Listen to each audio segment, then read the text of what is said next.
Welcome back to another 3026 Breakdowns, How I Watch Fights. I am John Lee, and in How I Watch Fights number 6 today, we're going to be discussing my good friend Dan Tom, also known as the Mixed Martial Analyst, who is a lifelong martial artist who, after retiring from competing, has focused on creating in depth technical breakdowns for Flow Combat and his own site, www.mixedmartialanalyst.com.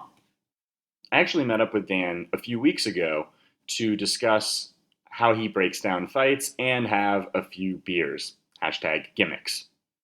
The thing that Dan really talked about was how he breaks down fights holistically, looking at context, as mentioned by Sean Carey from Half the Battle in the last How I Watch Fights, psychology, and technical skills for an overall view of each fighter, where they are in their career, and the matchup.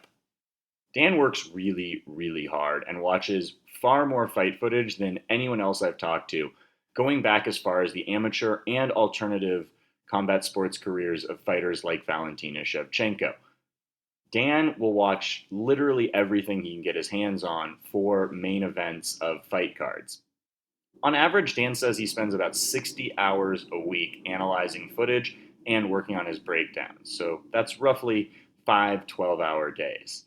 Dan is putting in the work, and it's showing as he's making the climb up the MMA media rankings, as he's now being featured on MMA Junkie and Flow Combat. So clearly the work is paying off for Dan, but man, that's a lot of time spent watching film. Dan got into betting on fights as a way of testing his forecasting abilities to basically check to see if his analysis was on or off. While he doesn't track his bets on any third party sites, and I can already see the comments from a certain terrible Twitter troll because at this point, if you're an MMA handicapper and you don't track your bets on a third party site, you basically are sacrilegious.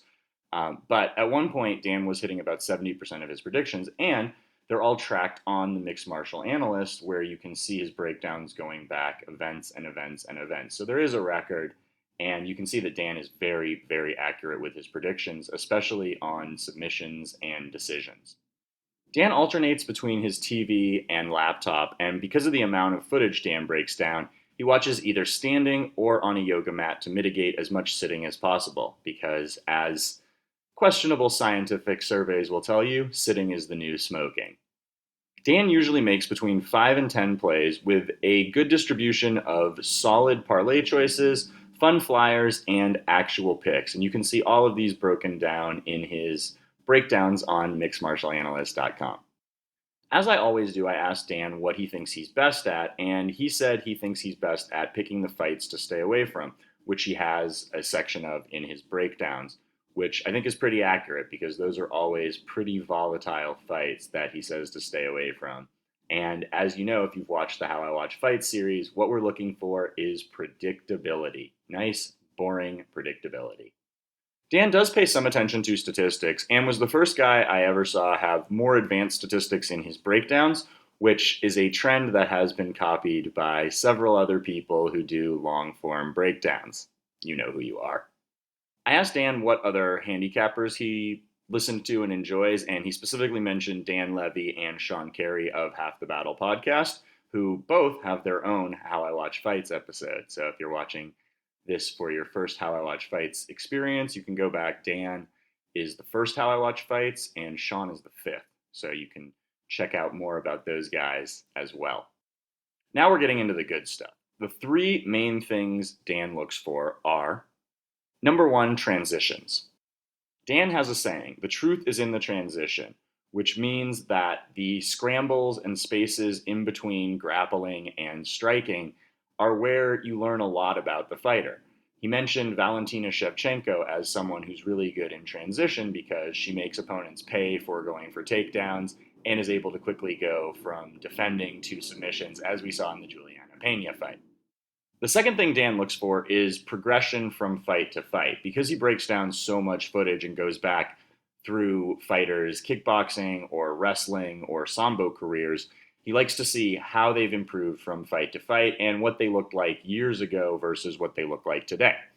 And the third thing he looks for is technical details. You know, being a lifelong mixed martial artist, Dan has certain things that he likes to do. For example, he likes to turtle to get out of bad positions on the ground. So he looks for fighters who also use the turtle or other escapes similar, and knows the types of games that give that type of approach to escapes a lot of trouble. So knowing a lot about the technical details of training from an amateur fighting career lets Dan look into the technical details with a little more discerning eye, because he still trains with and works with professional fighters over at the Extreme Couture gym.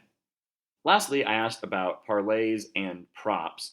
And Dan does parlays and props, doing especially well on props, having predicted the exact outcomes to the James Vick Abel Trujillo fight and the Jessica Andrade Angela Hill fight, which was about when we had drinks a few weeks ago. It's been taking me a while to get this episode of How I Watch Fights and all my videos done. So hopefully I'll be a little more consistent now on getting these out there, because I have a bunch of them in the can.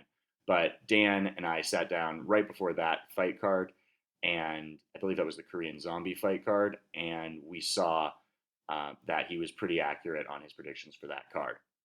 Dan does the best long form written breakdowns out there, in my opinion. There are a lot of other guys out there like Patrick Wyman or Jed, whatever his name is, on MMAfighting.com who do them. But I think Dan is a lot better at these than those guys are. And I think you're seeing, as he becomes a little more popular, that his work is really paying off, because his long form breakdowns are long, they're really in detail, they're really technical, and they really help you if you're making bets or just want to see some really hardcore analysis of the fights. So be sure to check him out at mixedmartialanalyst.com, on flowcombat.com. You can follow him on Twitter at DanTom. And he has a new podcast called the Protect Your Neck podcast, which you can get from his Twitter. I believe it's also at Protect Your Neck, and on iTunes, Protect Your Neck podcast. So maybe we'll get me on there one day to do the list of 5 worst MMA tattoos. You know, they do lists a lot, and I've been making a list of bad MMA tattoos for years and years. This is going to wrap up another edition of How I Watch Fights, How I Watch Fights number 6 with Dan Tom, the Mixed Martial Analyst. Stay tuned for our next episode, and be sure to check out the rest of my UFC 209 content this weekend. Be sure to give us a thumbs up on YouTube, subscribe to my videos, retweet this on Twitter, and send me money once I eventually set up a donation site, which I will never do. That was a joke. Anyway, thanks for watching, and I'll be back very soon.